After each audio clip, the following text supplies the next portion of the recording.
Abonnez-vous sur notre chaîne YouTube Kadhafi Moumoudi pour ne rien manquer.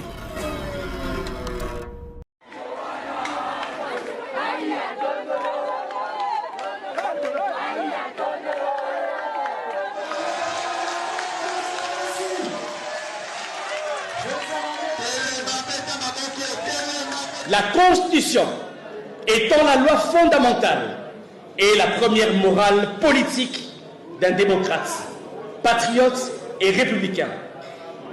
Nous lançons cet appel au sursaut patriotique contre le changement de la Constitution et un troisième mandat de Tshisekedi, afin de se rassembler et se joindre conformément à l'article 64 de notre Constitution, dans une initiative citoyenne ouverte à tous les patriotes épris de paix, soucieux de la stabilité politique et du bien-être de notre peuple. Sensibiliser et organiser le peuple à empêcher cette forfaiture, comme nous le rappelle le devoir de l'article 64. Tout Congolais a le devoir de faire échec à tout individu ou groupe d'individus qui prend le pouvoir par la force ou l'exerce en violation de la présente Constitution. Toute initiative de renversement du régime constitutionnel constitue une infraction imprescriptible contre la nation et l'État. Elle est punie conformément à la loi. À cet effet, mobiliser les Congolais à créer des comités de résistance et de sursaut patriotique contre le changement de la Constitution et un troisième mandat de Tshisekedi à la tête du pays. Rappeler Félix Tshisekedi à son devoir de respecter et de protéger la Constitution, sur pied de laquelle les Congolais, du reste fatigués de l'affairisme de son régime, n'attendent de lui qu'une seule chose: quitter le pouvoir en 2028.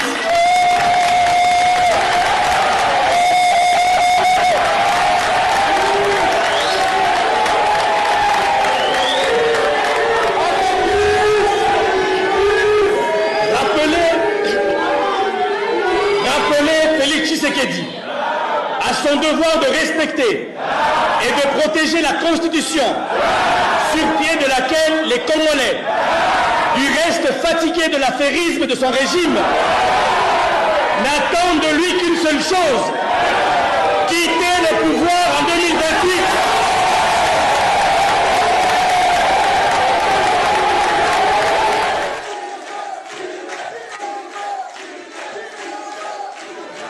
Le sursaut patriotique auquel nous vous appelons devra se concrétiser par votre mobilisation à participer à des actions d'envergure qui seront organisées partout au pays et dans la diaspora pour mener sur terrain cette lutte contre le changement de la Constitution en faveur de notre liberté et de la continuité du processus démocratique au pays.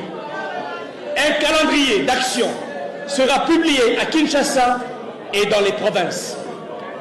Dans ce cadre, nous vous invitons dès aujourd'hui, Congolaises et Congolais, à venir très massivement au meeting du 16 décembre 2024 en mémoire du référendum constitutionnel tenu du 18 au 19 décembre 2005 pour réaffirmer notre attachement à la Constitution du 18 février 2006, dont l'adoption a favorisé la réunification du pays et la normalisation progressive de notre système politique. Au terme de cet appel, Congolaises et Congolais, il reste une seule question à laquelle il faut répondre. Quel est votre camp face au péril de la nation sous le coup de la dictature? Chaque Congolais, les politiques en premier, est invité dès aujourd'hui à donner clairement sa position sur la plateforme citoyenne publique et transparente, lancée pour que chacun sache si son député, son sénateur, un membre du gouvernement complote ou pas contre la nation. Ya solo na lobi boy yoko kambekolo olobi opposition et opposition ça mais toyeba ni bisika touti nakokota wana te mais toyebani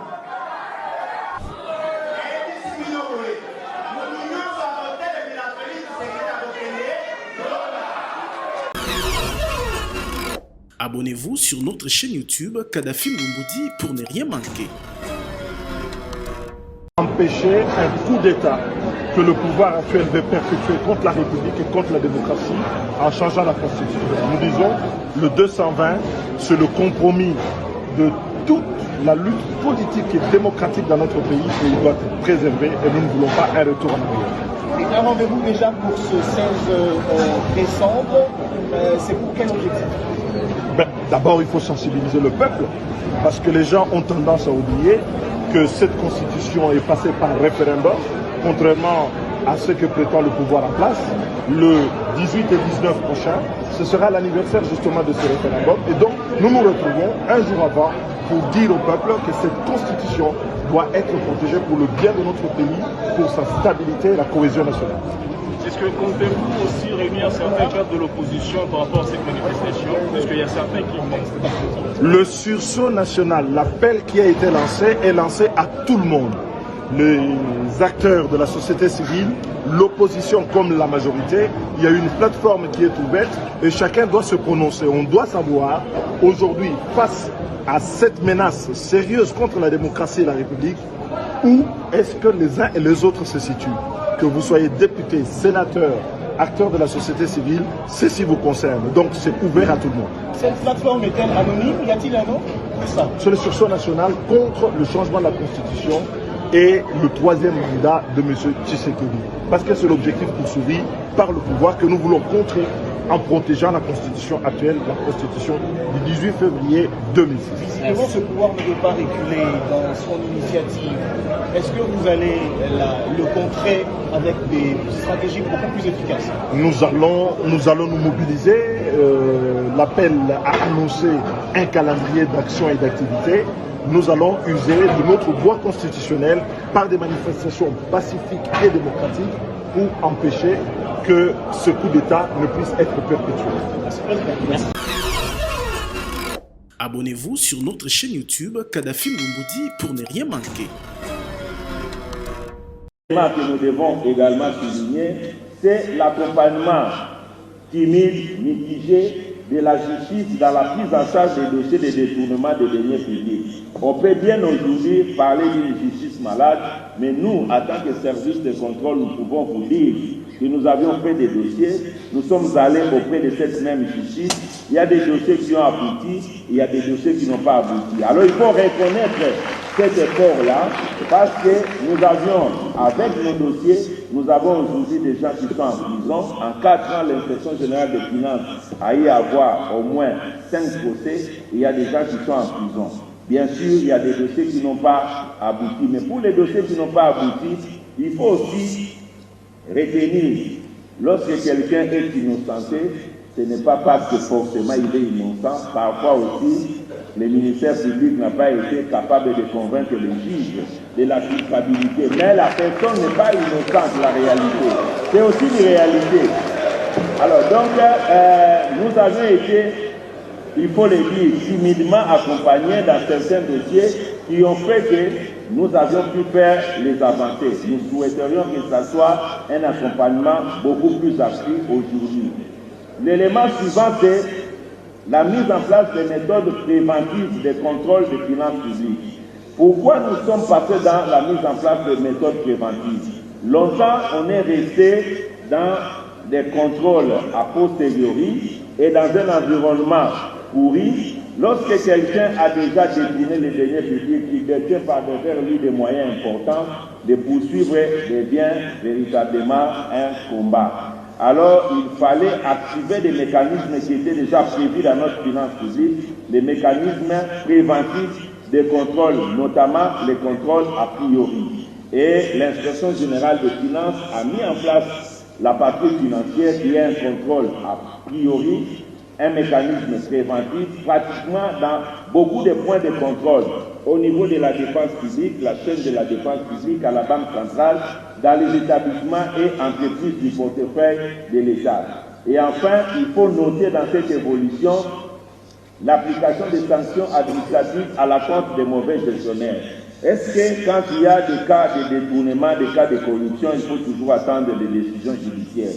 Pourquoi les autorités administratives ne sanctionnent pas? Lorsque quelqu'un, il y a un rapport avéré, quelqu'un est soupçonné d'avoir détourné les fonds publics, tout au plus, ça peut aussi commencer par les autorités administratives de dire les gestionnaires qui doivent prendre leurs dispositions.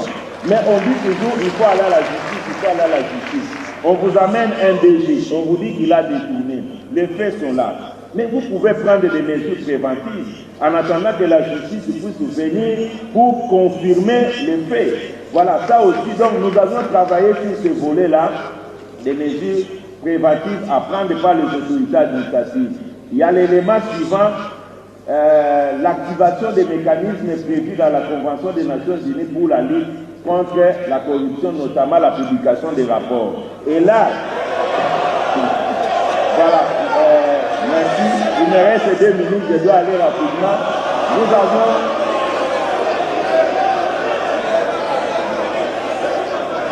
Voilà.